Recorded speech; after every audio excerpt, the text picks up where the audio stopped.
Let me ask you a question, Mr. President. How is it possible that someone that tested positive for COVID-19 got so close to you?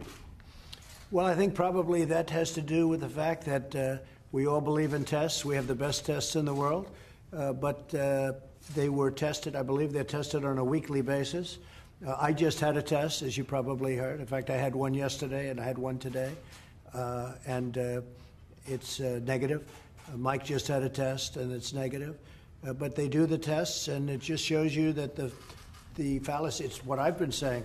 Testing is not a perfect art. No matter what you do, testing is not a perfect art. So we test once a week. Now we're going to go testing once a day. But even when you test once a day, something happens where they catch something. Once a day for you or for everyone?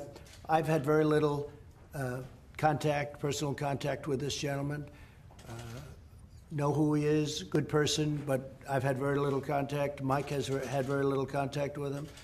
But Mike was tested and I was tested. We were both tested. Did it spook you? I mean, it can be scary for some people. It's a little bit strange, but it's one of those things. It's, as I said, I said yesterday, Governor, all people are warriors in this country. Right now, we're all warriors. You're warriors, we're warriors. You could be with somebody, everything's fine, and then something happens to that person and all of a sudden test positive. And we're all warriors together. I am, you are, we all are. It's what we were saying before. It shows that testing, and we have the best tests in the world.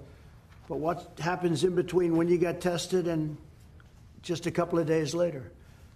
So in this case, there were a number of days missed, and it was a long weekend and things, and so you never know. But we both tested in a negative fashion, I guess you would call it.